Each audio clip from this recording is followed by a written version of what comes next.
hope you can all hear me. Well, I think you can because we've had some good chat beforehand. I'm delighted that after a short pause, we can once again meet up on Zoom. It would have been better to meet up in person, but until we can, we have to resume on Zoom. Our clerk is taking care of the technical side of things this evening, so what can possibly go wrong? I'm delighted that this occasion is in support of my master's charity, the Children's Society, a charity that's been committed to helping vulnerable children in our society for over 130 years. For the reasons I've already voiced, it was not a difficult decision for me to choose the Society as my master's charity. However, the partnership project we're supporting has been much longer in the making. My discussions with Paul Jackson, who is here this evening, Paul, give us a wave, go back over 12 months now. The project we'd agreed upon, or we finally agreed upon, is a challenging one because not everyone sees the children involved as victims, but they are. Our giving will be in support of the work of this Society's Disrupting Exploitation programme. Our main speaker will be telling us how they disrupt the grooming and exploitation of children. I've been shocked by the lack of coordinated action in bringing about change in how we combat organised crime and deal with the many social issues which make it easy for young people to fall victims to grooming and gang crime. The Children's Society is out there at the coalface. They're working with the vulnerable children and their families, as well as campaigning for action to bring about change. Our speakers this evening are Paul Jackson, their Trusts and Foundations Manager, and Donya Lamrhari, who works on the Disrupting Exploitation programme. Paul will speak briefly about our partnership and Donya about the programme. Donya and Paul, thank you both for agreeing to brief us this evening on your work, and we are really looking forward to hearing what you have to say. Plasterers, there will be some time for your questions after presentation, but for now, please stay on mute. Paul, can I ask you to kick off then, followed immediately by Donya. Welcome. Well, thank you very much, Master, and thank you for that warm welcome and that eloquent introduction and explanation of our Charity of the Year partnership. You mentioned some points which I will briefly mention as well, and they're very prevalent to this evening's Zoom meeting. And a big hearty thank you to yourself, Master, the clerk, and of course all your members, which we have the opportunity, myself and Donya, to meet tonight. Thank you. And I say that very humbly on behalf of the Children's Society. As you've said, we are a national charity supporting children. And right now in Britain, there are children and young people who unfortunately feel scared and unloved and actually are quite unable to cope. And as you indicated, that the Children's Society, we actually work with these young people step by step. And we do that for as long as it takes. And I always think of three things really: that we listen, we support, and we act. And we have to be honest with you, there are no simple answers. So we actually work in unison with others, rather like what we're doing with the Charity of the Year partnership with yourselves, to tackle extremely complex problems. And I feel, and we feel as an organisation, that only together can we make a real difference to the lives of children now and obviously in the future. And no child in these sort of awful circumstances should feel alone. And when I shared with colleagues at the Children's Society right across the organisation that you, Master, had chosen us to be the Charity of the Year for July 2020 to 2021, they were absolutely thrilled. I can't express how appreciative they were. Now, around the Charity of the Year partnership itself, the focus is going to, as you indicated, raise the profile and secure funds towards our Disrupting Exploitation project. Now, it's actually a strategic partnership, And we're actually doing that also in combination with the National Lottery Community Fund. And I'm delighted to share with you this evening that we've actually secured £2.1 million of the grant to establish the programme. Now, the programme in its entirety is going to cover Birmingham, Manchester and London to respond to exploitation. And the actual aim of the project, which Donya will bring to life and explain to you in her presentation, is to have significant positive impact on the lives of children who are being exploited by criminal gangs in those particular areas. Now, what we've done in terms of our Charity of the Year partnership, this is rather quite special. We've been very specific and honed about this because we're focusing on the work and the young people of the borough of NEWHAM, where we know that there's a real need of support, and both of our organisations have excellent links and connections and history with the borough. I know that yourselves work and hold a very special relationship with the Air Cadets, and we actually have our own Stride project, which works with boys and young men who unfortunately have been exploited. Now, what I'm pleased also to share with you, because this is the first opportunity to talk to you in an entirety and as a group, that throughout the Charity of the Year partnership, you'll be able to hear and understand and begin to participate in virtual and physical activities and events that we're going to plan together with the Master and the Clerk. Importantly for me, what I'm really keen to get across this evening is that we want to get to know you, we want to be able to support you, and we want you to experience and enjoy this memorable journey for the year. Now, what I have now is an absolute pleasure to introduce my colleague, Donya, who's the Insight and Engagement Manager for the Disrupting Exploitation Service in London, who's going to share with you how the children have been exploited and their experiences and our response and why the work is needed. And as you indicated, Master, there'll be an opportunity to ask questions, and I hope you thoroughly enjoy the presentation and that it's very informative to you. And once again, thank you so much for your support and for taking the time this evening to listen to both myself and Donya. Thank you. Thank you, Master, and thank you, Paul. I'm really excited to be able to be here and represent my team. I do have to apologise because I live next to a train station, so unfortunately you're probably going to pick that up in the background. I wish I could do something about that, but hopefully you're still able to hear me clearly. So I'm going to share my screen and start the presentation. So I just want to check, Garth, is that okay? Is it being seen properly just before I start? Yes, I can see it. Thank you very much. Perfect. Okay, so yes, my name is Donya. I'm the Insight and Engagement Officer for the Disrupting Exploitation Programme. And like Paul was saying, the DEX programme is actually funded by the National Lottery Community Fund. And we work with children and young people who are vulnerable to or victims of criminal exploitation. So each region across London, Birmingham and Manchester has a multidisciplinary response team. So in London, we've got a caseworker who works directly with young people who are at risk of or being exploited.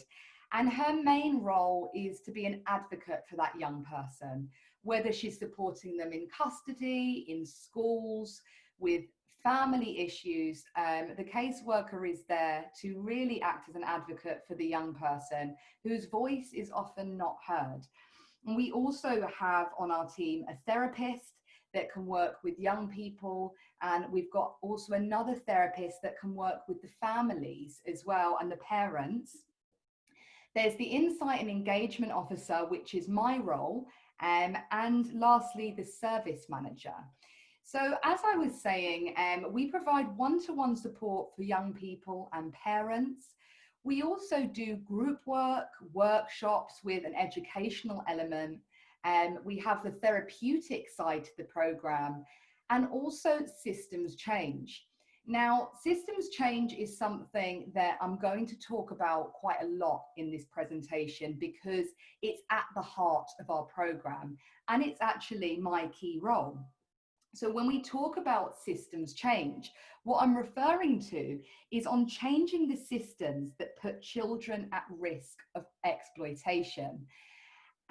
So with the programme, as we learn more about county lines and child criminal exploitation, our overarching recommendations are focused on child-centred and safeguarding-led responses. And the reason for this is often in our work, we see that young people are criminalised or punished when behind the scenes they're actually experiencing exploitation. So I'm going to briefly talk about the types of exploitation that we see in our work. Now, across the country, tens of thousands of young people are at risk of criminal, sexual, or labour exploitation. Unfortunately, the scale of exploitation is often hugely under-recognised by statutory services as a result of being hidden from view. So the reason it's often under-recognised is because young people don't often disclose about the exploitation that they're experiencing. There's also certain biases that we see in statutory services. That might be gender biases in the way that we often see young males, and we view young males as being criminally exploited and young females as being sexually exploited. And we don't recognise that there's an overlap. So child criminal exploitation occurs when an individual or group takes advantage of an imbalance of power to coerce, control, manipulate, or deceive a child or young person under the age of 18. Now, the problem with this type of exploitation is that where we've seen the global pandemic impact many areas of our lives, often this type of exploitation happens online. So whether or not there are restrictions in the community right now, the exploitation is still happening. And also in terms of sexual exploitation, again, this is something that we largely see online nowadays, especially when it comes to grooming. So sexual exploitation is when someone takes advantage of a young person sexually for their own benefits. Again, similarly to criminal exploitation, it's often through threats, bribes, violence, humiliation, emotional abuse, and they have the power to get young people to do sexual things for their own or other people's benefits. Now, often it is the case that we see criminal and sexual exploitation overlap. So when we're working with young people, it's often that they're being exploited in a variety of ways in a very complex manner. And lastly, labour exploitation. Now, we live in one of the richest countries in the world, and yet it's sad for me to say that modern slavery is such a huge and pervasive issue affecting our society. Now, when it comes to labour exploitation, there's not an area of the UK that's not affected by this form of exploitation. And what it involves is young people being forced to work for little to no money in unsafe conditions for long hours. The young people that we see that have been exploited in this way are often malnourished and exposed to abuse. Often their personal possessions, like legal documents, are removed from them. Now, one way in which perpetrators of exploitation continue to exploit young people is through something called debt bondage. And what happens with this is that a young person might be trafficked from another country, that could be Albania or Vietnam. And when they get to this country, the perpetrator or the abuser will then expect a certain amount of money from them for their travel or for finding them a job. Now, often young people that are being exploited are in dire situations and they don't have that money. So the exploiter will then get the young person to work for them for free in order to pay off this debt. And so unfortunately, this is where we see young people being exploited for a long period of time and it's very difficult for them to be able to come out of that abuse. So, as I was saying at the beginning of the presentation, one of the key parts of our program is systems change. Now, young people, when they come into contact with our services, rarely ever present with just one issue. The young people that we work with have multiple disadvantages. And the young people being exploited and their families face increasingly complex problems. So when you're working with people with multiple disadvantage, what you actually need is coordinated action by people and agencies from across young people's lives. Now, the issue is we often see practitioners or youth services working in silo. So what you get is the same problems, but different children. And this is why we carry out systems change. So some of the systems, when I'm referring to systems, I could be referring to economic systems, I could be referring to educational systems, police systems, or custody systems. And one of the questions we ask ourselves is, how do young people view the world from their place in the system? What do young people need to thrive? And do our current systems enable or hinder their ability to thrive? And how do we carry out systems change? Well, one of the first things that we do is that we identify all the people, structures, relationships, pathways, and networks that influence young people's lives and the problems they face. We then have to challenge those parts of the system that are failing young people. So for example, I'm currently running a working group on school exclusions, and we know that there is a link between school exclusions and exploitation. So we are in the process of challenging the school exclusion system because we know that it's creating conditions which fail young people. And the last thing that we do with systems change is we design new and better responses that put young people at the center of what we do. So I'm going to show you a short video in a minute that really sums up my program and also systems change. As I mentioned in the previous slide, it's not just about working directly with young people, it's also about improving the system's response to young people to ensure change for children who are victims of exploitation. And we need that long-term change. So I'm now going to show you a video, and obviously, naturally, you can turn up the volume on the devices that you're using.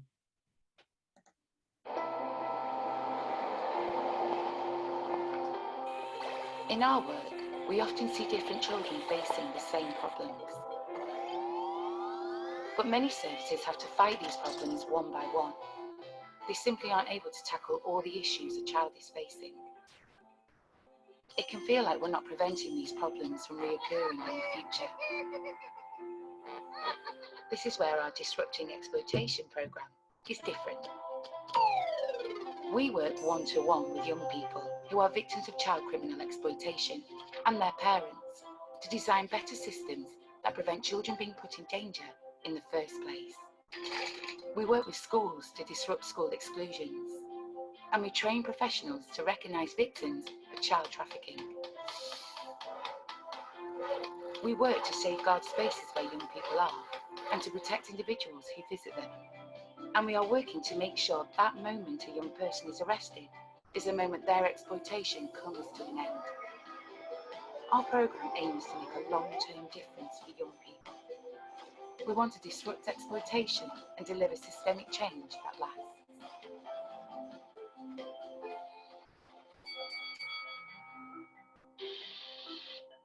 The Children's Society, delivering change. So I hope that everyone was able to hear that okay. And obviously, if someone couldn't hear that, I'm more than happy to share that video after the presentation. So I'm going to talk next about a specific case study regarding systems change so that we can better understand what I actually mean by that. Custody as a reachable moment. So on year 1 of the programme, what we were seeing is that young people are being preyed on by exploiters, groomed, and then used as pawns in a criminal enterprise full of threats and violence. But when they were found by the police, children are often treated as criminals rather than victims. And because they're treated as criminals, they don't get the help that they need. So what we see is that young people are often faced with criminal charges like the possession of drugs with intent to supply. Now, the difference between a young person being treated as a victim of crime or as a perpetrator of crime is a huge difference with a long-term impact on the child's life. So we need to be really careful when we're speaking about young people and considering the language we use. Are we talking about young people like they're a risk, that their behaviours are risky, or are we thinking that young people are at risk? And this has a huge difference in terms of how statutory services respond to young people. So for example, if I was to see a young person as a victim in custody, I might start thinking about, where do I put my attention? Am I going to put my attention on them or on the perpetrator? I now need to start thinking, is their housing secure? Have they got enough safety in where they're living? Are there any unmet needs? So what happened is that a large number of our workers started shadowing in custody suites around the country. So we shadowed in custody suites in London, in Manchester, and in Birmingham. And we did this in order to understand the systems and processes in custody. After this, we entered a partnership with Met Detention to improve custody as a whole system when young people were arrested. So one of the things and one of the outcomes of partnering with Met Detention was that we actually created a new reading list and books available for young people in custody. And this had a huge impact on young people, as not only did it get professionals to see them as young people, but it also actually sparked an interest in reading. I actually worked with a young person in a pupil referral unit, which is the place that young people go when they're excluded from school. And she told me that she never actually liked reading until she had her first experience in custody. And she developed a love of reading after reading the book Noughts and Crosses. So it has a huge impact to provide young people with these books. Another thing that we did is we started designing better safeguarding questions so that when a child enters custody, there is a new multi-agency risk assessment completed. The Stay Curious training was probably one of the largest bits of systems change work we did. And this is where we provided training to over 1,000 Met custody officers. Now, what we did with the training is that we encouraged the custody officers to look at the signs that a young person is vulnerable and explore what information needs to be included on a Merlin. Now, a Merlin is actually the database run by the Met Police that stores information specifically about children and young people. But what we were finding is that the information being stored was very victim blaming. So we encouraged them to consider what language they were using in order to get the best support for the young person. This makes a huge difference because if the language is supporting that young person, this may lead to a strategy meeting, this may lead to referral to other agencies, it may lead to a review of a child's need plan, And this is where we started to get custody officers to begin to see custody as a reachable moment. And another thing we did was delivering appropriate adult provision during Notting Hill Carnival to support young people when they're arrested and help disrupt potential exploitation.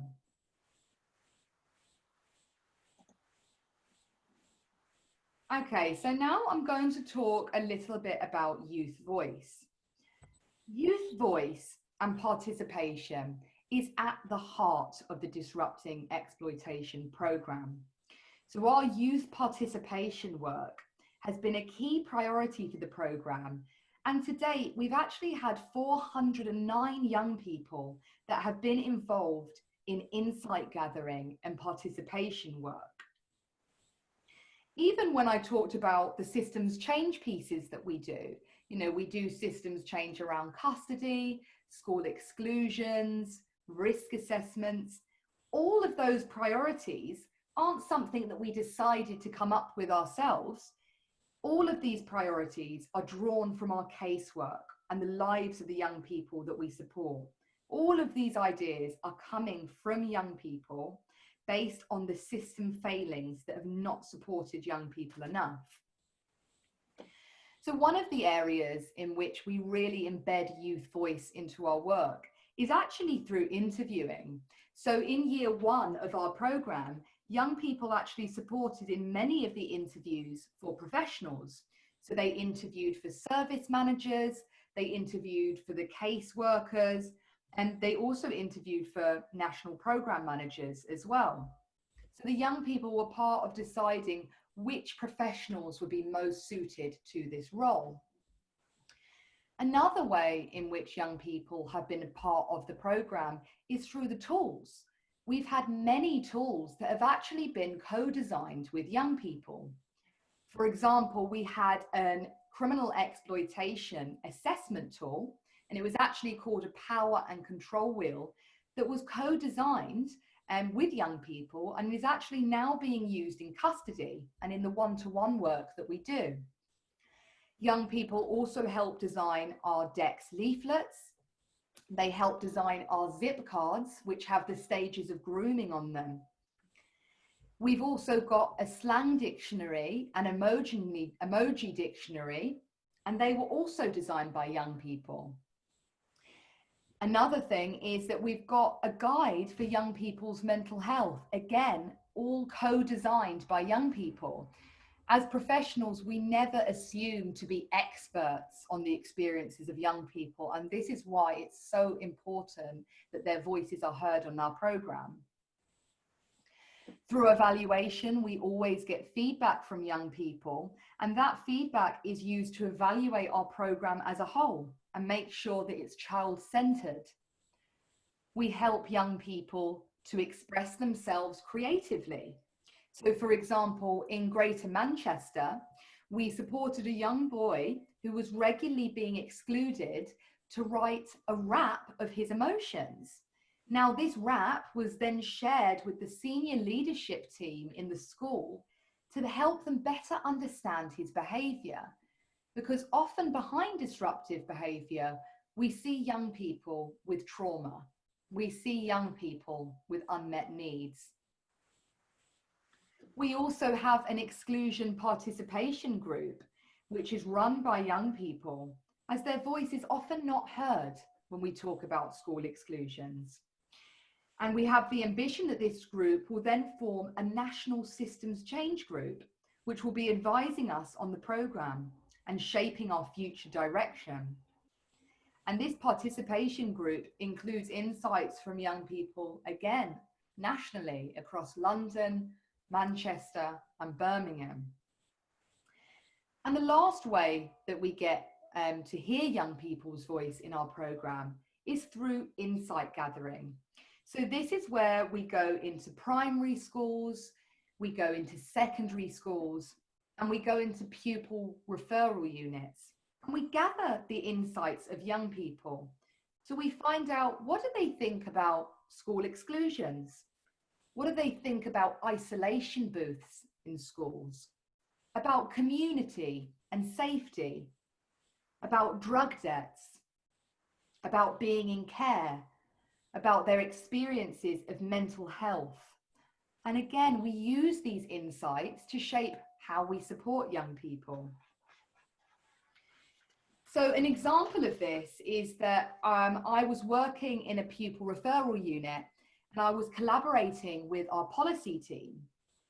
And we were there to build a wellbeing framework, because we know that young people who have been excluded have poor mental health, are often struggling with financial issues, and at high risk of exploitation. So we worked one-on-one with young people to gather their insights. And we did this in a variety of ways in different activities. And some of their insights have been truly valuable. And I'm actually using those insights within my working group on school exclusion so that we can better understand the problem. So I'm now going to show you some of the tools that I talked about, which young people have helped to co-design. So here you see our zip card, and this actually has the stages of grooming on it. And hopefully I'll have more time at the end of the presentation to go through this for anyone who's interested in the stages of grooming. This was actually designed by young people who had actually been groomed themselves. So here I'm actually showing you the slang dictionary. We know that young people don't use the same language as adults. They don't use the same language as professionals. And if we're going to engage with young people, we need to be using and understanding the language that they're using. So again, this was co-designed with young people. And this is just a front cover of the guide for young mental health, which again was written by young people aged between 14 to 19 years. And they said that they wrote this guide to reduce the stigma against mental health and educate and support people. So often when we're trying to empower young people, what we're really trying to get young people to do is be able to come up with their own solutions to help themselves. And I think that this guide was a way of young people expressing themselves, and being able to support other young people actually benefited themselves. Okay, so I wanted to be able to talk a little bit about NEWHAM, because I'm very aware that you have strong links to NEWHAM and some connections. So some of the work that we've done specifically in NEWHAM is that we collaborated with the STRIDE project. I believe that Paul mentioned the STRIDE project briefly. Basically, the STRIDE project is a support service for boys and young men who are at risk of being internally trafficked for criminal exploitation. So the STRIDE project and the DEX team collaborated to deliver healthy and unhealthy relationships workshops. And they did this at the local youth offending service. So they started talking to people about exploitation, about grooming, about unhealthy relationship styles. And they actually received really strong feedback from young people who felt that they had an increased knowledge on certain areas of exploitation. And they said that it was actually really nice to speak to professionals who weren't in a statutory capacity. And often what we see is that young people see the police as the same as social care, as the same as the youth offending team. So I think it was very engaging for the young people to actually speak to charity workers. And the STRIDE project actually does do a lot of work in NEWHAM, and it operates across other London boroughs like Tower Hamlets, Camden, Lewisham, Islington, and NEWHAM. And a referral is made for young boys if a young person is a high risk or if a network requires more support. Now, Jeffrey is one of my colleagues who is a mentor on the programme and does one-to-one sessions with young people. So he often works with young people who are not in employment, education, or training. He works with young people who might be known to the youth offending team. They might be known to the police. They might have issues going on at home or in school. And he provides that one-to-one support so that they're engaged in meaningful activities to them. And by doing that, we're actually disrupting the exploitation, because we're giving young people more aspirations and more hope for the future. Recently, Jeffrey actually told me that he received a lot of positive feedback from the senior leadership team at NEWHAM Social Care. So they had a young person on their case who'd completely disengaged from all professionals. But since the young person was referred to the Stride Summer Programme, he actually started doing really well. And Jeffrey told me that he noticed significant changes in his conduct. He wasn't being arrested. He wasn't having contact with the police. He started playing basketball. And even the young person themselves gave really positive feedback. So now I thought I would give the opportunity for any questions about the programme or about exploitation at large. I would love to hear from people. Donya, I suggest you stop sharing your screen now, and then that means that the master and I can see who's asking questions. Yes, of course. Okay, so is that back to normal? That is, thank you. That's perfect. Yeah. That's perfect. Well, I'm absolutely blown away by that presentation, Donya. That was absolutely fantastic. It was informative. It had everything there. You made your point so clear, and I understand even more so now why I wanted the Children's Society and this project to be my charity for the year. The question, I think that you've talked very much about one-to-one contact tuition, etc. How have you coped in these COVID-19 times when it's not been possible, I would have thought, to have that sort of one-to-one contact? How have you coped in the Children's Society? Well, obviously it was very disruptive, and I was doing a lot of work in schools at the time. So I was working in pupil referral units with very vulnerable young people. I was working in a secondary school. We were set to do a project because there was a lot of exploitation concerns in that secondary school. So obviously after school closures, that was massively disruptive. But I know that caseworkers continue to work with their young people, and they had to do this digitally.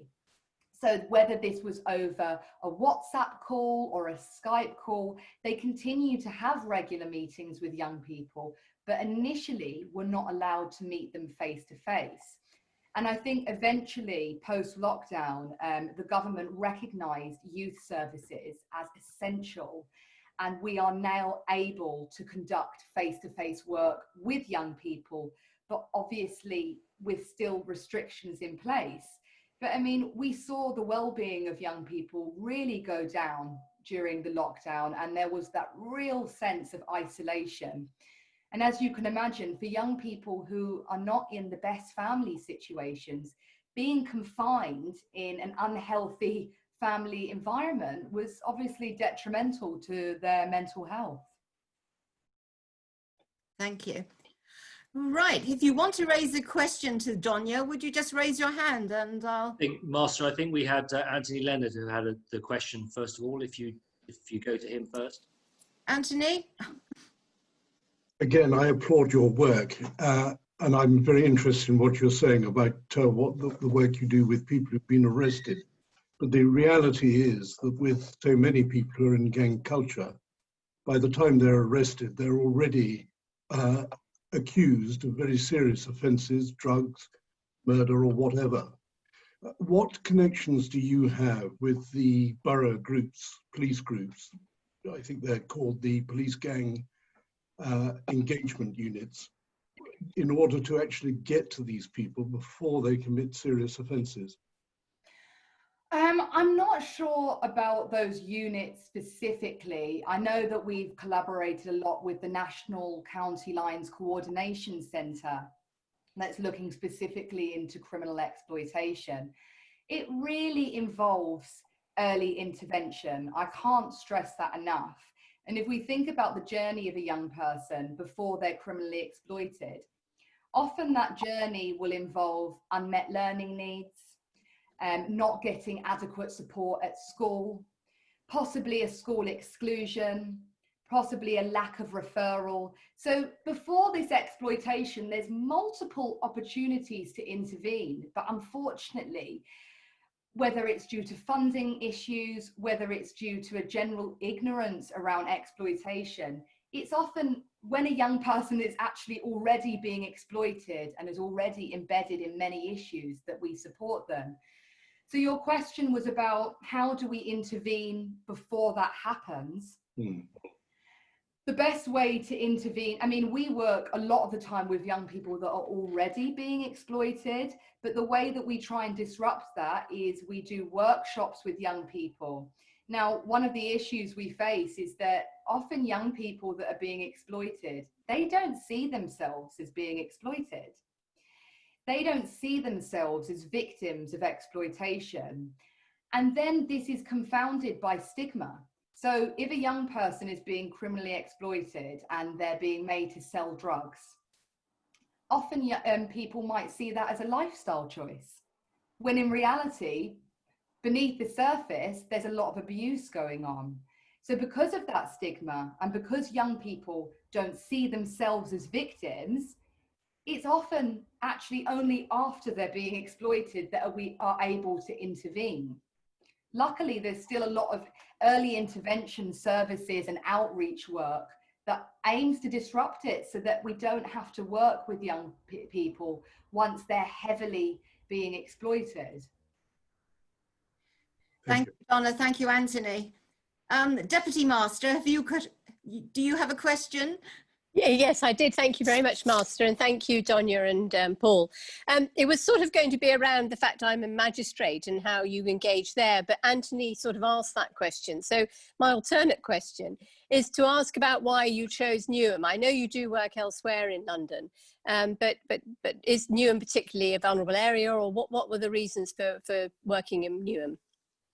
I think particularly the Stride project specifically is funded to work in those specific boroughs. So that's why they do. In terms of the DEX program in London, we receive referrals from all over London. So I'm not clear whether there are issues specific to NEWHAM that drew the program there. I know more broadly, it's that we look into contexts where young people are at risk. So clearly, the area of NEWHAM, there's certain contexts that are putting young people at risk, which is why we're getting the referrals from that specific borough. Sorry, I'm on. Can you explain what the context is without being too graphic, maybe? Yeah, of course. So context that could be putting young people at risk. It could be the closure of youth programs and the stopping of funding of youth programs, which means that we've got young people with no opportunities for stimulation, no opportunities for growth.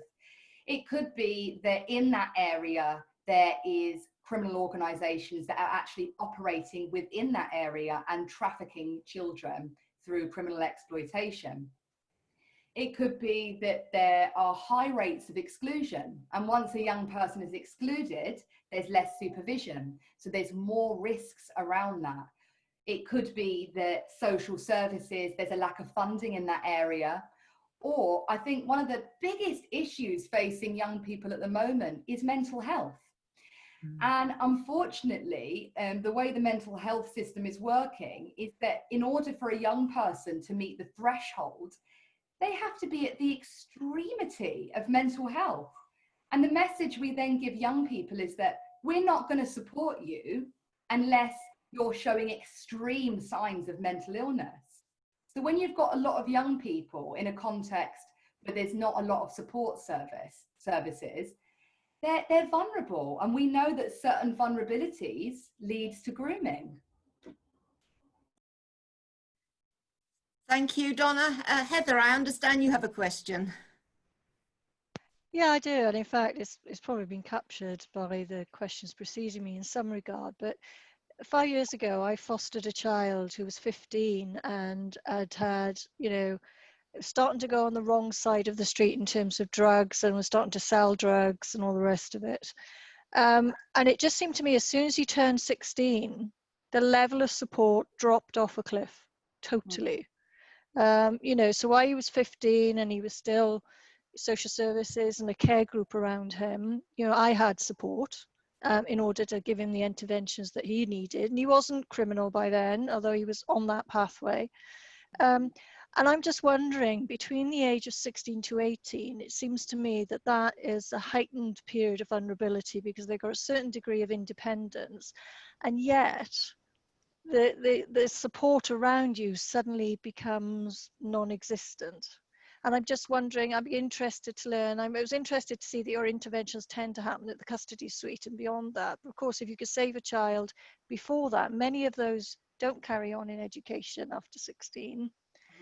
What can be done to support those? And before you answer, I will just say 5 years on, he's now in the military and he is serving our country. So he has turned his life around and he's doing well. But just that period was really a struggle for me, trying to engage with support.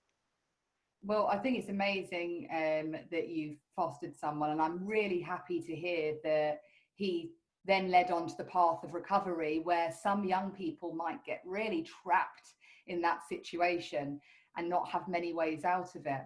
So am I right in saying that your question is regarding how can we support young people between the ages of 16 to 18, as this is a particularly vulnerable? Okay.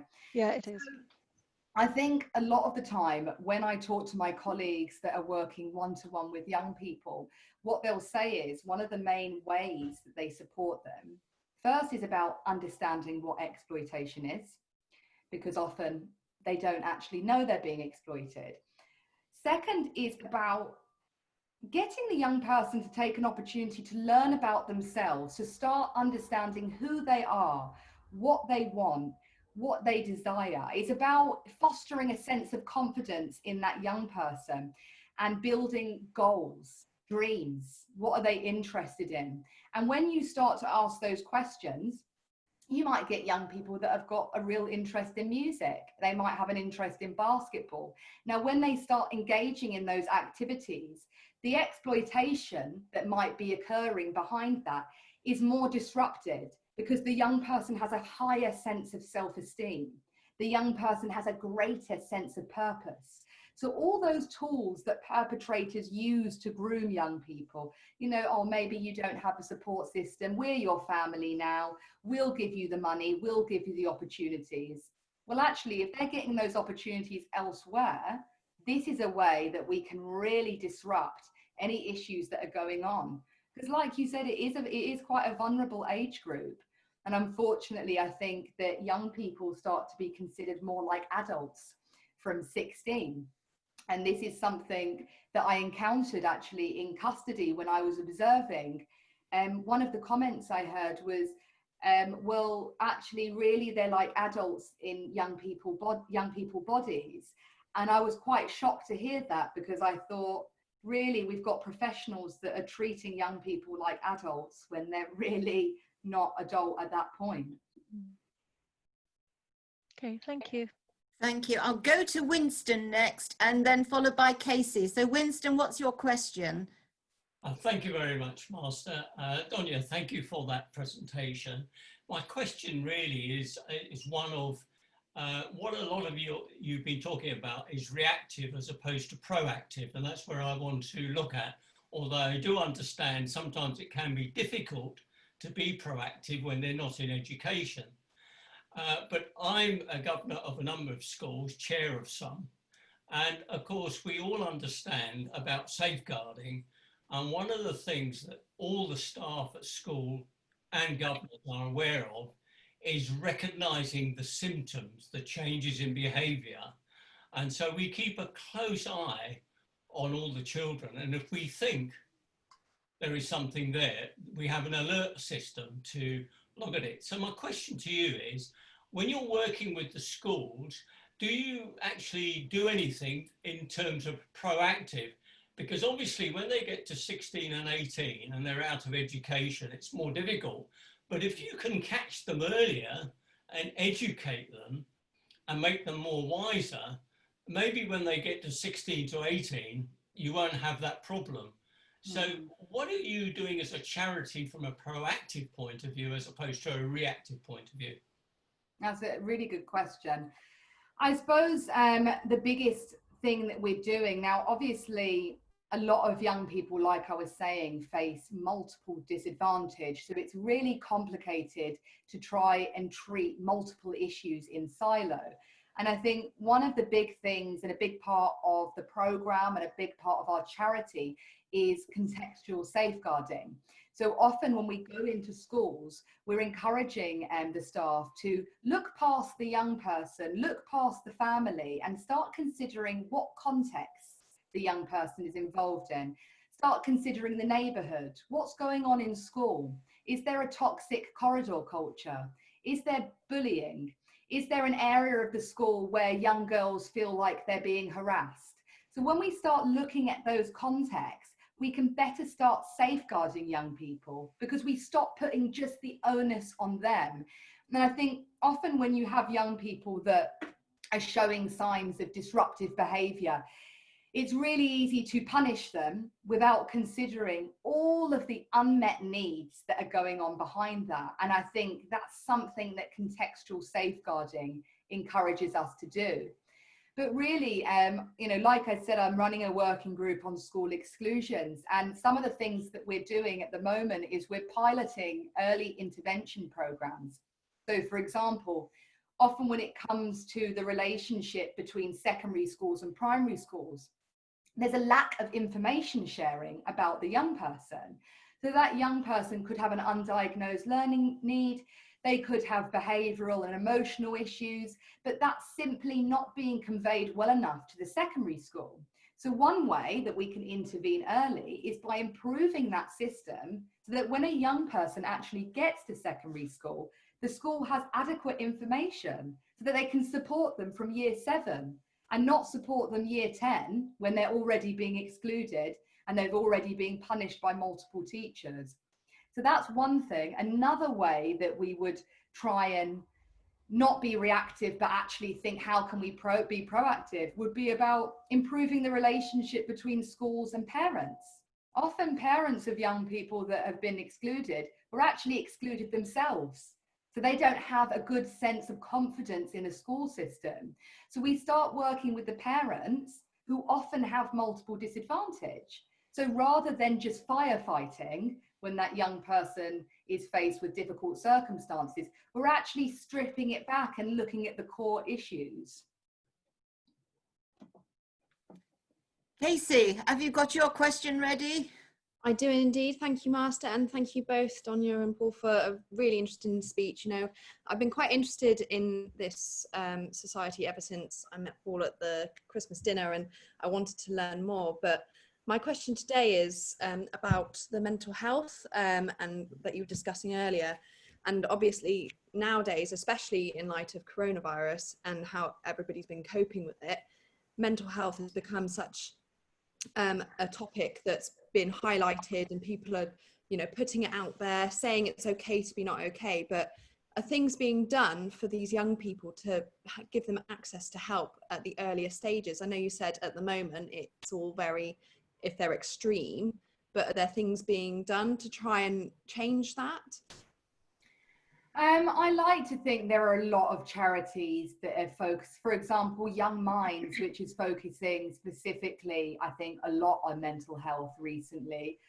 Obviously, if you look at society at large, there's so many issues right now that are actually really causing young people to be anxious. We know that young people are worried about coronavirus, they're worried about climate change, they're worried about the Black Lives Matter movement. There's so many changes in society that's causing a drop in well-being. I can't put my faith in the NHS in a way that I'm proud. I have a lot of pride in the NHS, but unfortunately the infrastructure is not supporting young people's mental health right now. The way in which young people can access help would be through other charities, other organisations like Mind, like Bernardo's, the Children's Society, Young Minds. So if they can't get support services through the NHS, there are actually other pathways. There are organisations that use other ideas like sports initiatives to engage young people. Now, the issue is we're now in the situation of a global pandemic. So unfortunately, a lot of the organisations that are supporting young people's mental health is being disrupted right now.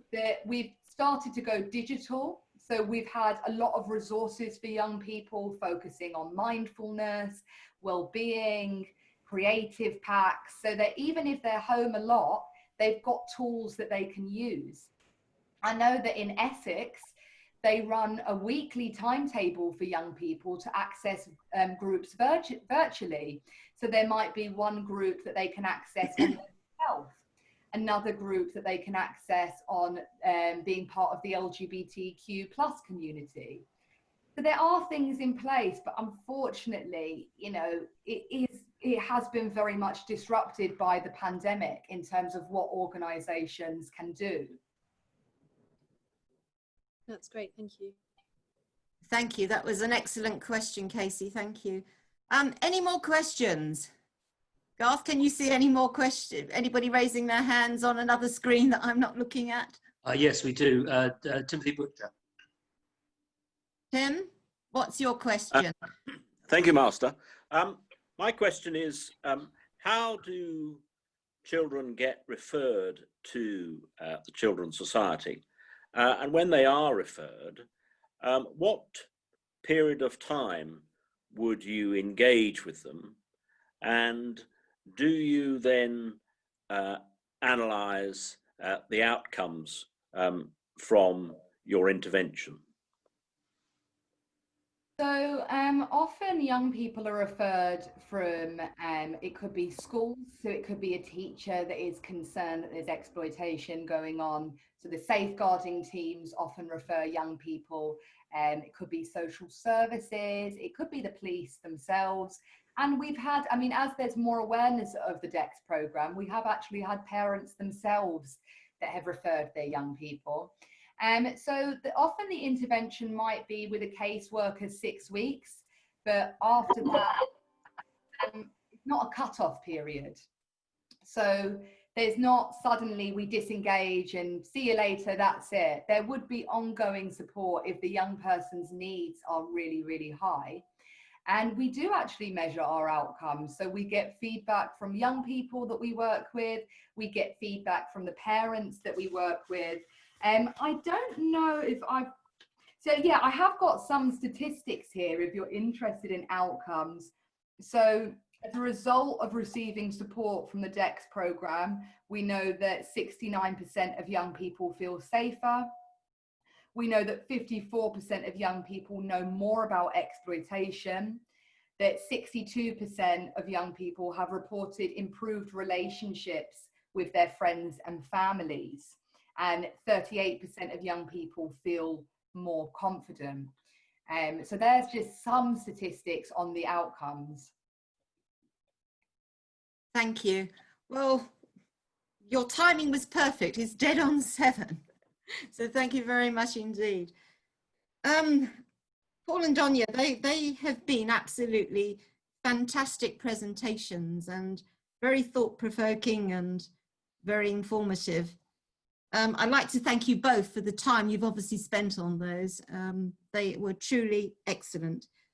I'd also like to thank the Children's Society for the incredible work that it does and in giving sort of these vulnerable children some hope and some life choices. And I thank the Society for its passion and its mantra that if you're not passionate, you should not be here. And your passion in those presentations absolutely shone through. So thank you very much indeed to both of you. Thank you very much indeed. Thank you so much as well. Thank you. Just a message to to plasterers before you switch off. And I would like you actually to show your thanks to Paul and Donya in the usual way.